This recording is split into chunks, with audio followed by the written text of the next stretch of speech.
احنا مش هنسمح ان حد يهدد الصومال، ومش هنسمح ان حد يمس الصومال. وانا بقول الكلام ده بمنتهى الوضوح. محدش يجرب مصر، محدش يجرب مصر ويحاول يهدد اشقائها، خاصة لو اشقائها طلبوا ان احنا نبقى موجودين معاهم. السلام عليكم ورحمة الله وبركاته. من شوية طلع الرئيس الأمريكي وأعلن إن هو هيتدخل للوساطة ما بين مصر وأثيوبيا في ملف سد النهضة. فهل الرئيس الأمريكي بيضغط على مصر للقبول بملفات أخرى ولا لأ؟ ده اللي هنكتشفه خلال الفترة اللي جاية. كان في اجتماع للاتحاد الأفريقي في أثيوبيا، وطلع أبي أحمد وقرر نفس الكلام اللي بيقوله كل مرة، إن أثيوبيا لابد وأن يكون لها منفذ بحري.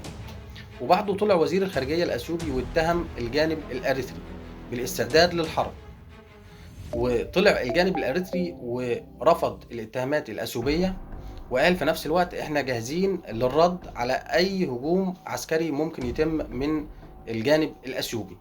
الاختلاف ما بين أثيوبيا وما بين أريتريا على ميناء عصب الأريتري.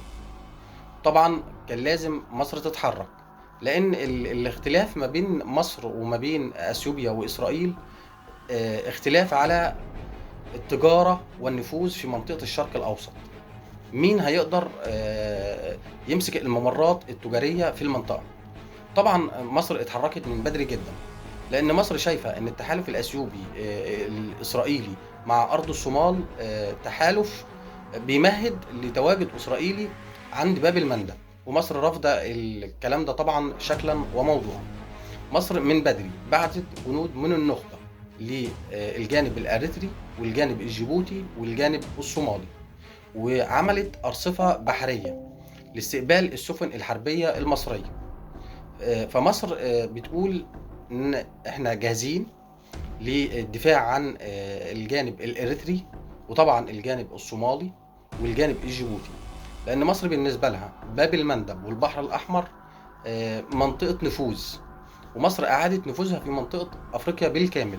مصر تقريبا كل علاقاتها بالقارة الإفريقية علاقات كويسة جدا، لكن الجانب الإثيوبي هو اللي بيحاول يعمل مشاكل في المنطقة، وطبعا عايز يخلي في موطئ قدم للجانب الإسرائيلي، وده هيعمل مشكلة في القارة كلها، لأن القارة تقريبا هتتقسم لو الجانب الإسرائيلي والجانب الأثيوبي تدخلوا في الشؤون الداخلية للبلاد. ولكن الجانب المصري كان واعي وكان مدرك المخاطر اللي بتحصل من بدري، لأن يا جماعة خلي بالكم احنا عندنا تقريبا جهاز المخابرات المصرية من أحسن الأجهزة على مستوى العالم، جهاز بيبقى بيرصد كل التحركات الأثيوبية والإسرائيلية. فالجهاز بلغ الدولة المصرية بالتحرك، والدولة اتحركت من بدري، والجيش خد خطوات من بدري. وطبعا مصر وتركيا والسعودية يهمهم الحفاظ على الأمن في البحر الأحمر وباب المندب.